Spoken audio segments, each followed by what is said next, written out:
أعوذ بالله من الشيطان الرجيم. بسم الله الرحمن الرحيم. يا أيها المزمل قم الليل إلا قليلا نصفه أو انقص منه قليلا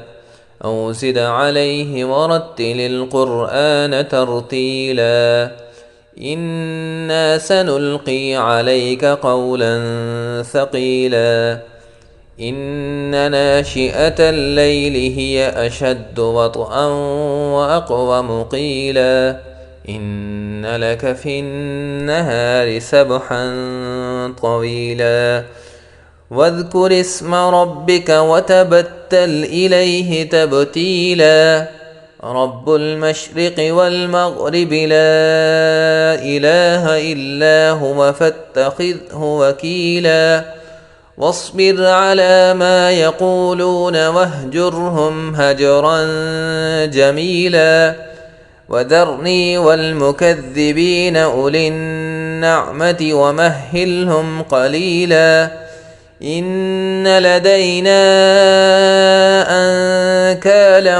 وجحيما وطعاما ذا غصة وعذابا أليما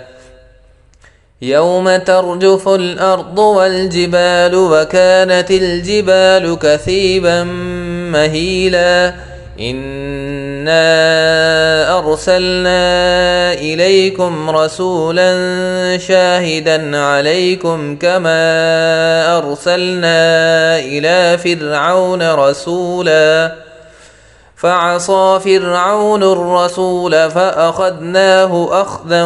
وبيلا فكيف تتقون إن كفرتم يوما يجعل الولدان شيبا السماء منفطر به كان وعده مفعولا إن هذه تذكرة فمن شاء اتخذ إلى ربه سبيلا إن ربك يعلم أنك تقوم أدنى من ثلثي الليل ونصفه وثلثه وطائفة من الذين معك والله يقدر الليل والنهار علم أن لن تحصوه فتاب عليكم فاقرؤوا ما تيسر من القرآن علم أن سيكون منكم مرضى وآخرون يضربون في الأرض يبتغون من فضل الله وآخرون يقاتلون في سبيل الله فاقرؤوا ما تيسر منه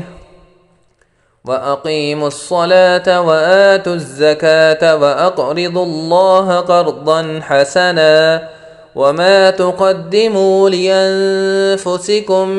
من خير تجدوه عند الله هو خيرا وأعظم أجرا واستغفروا الله إن الله غفور رحيم.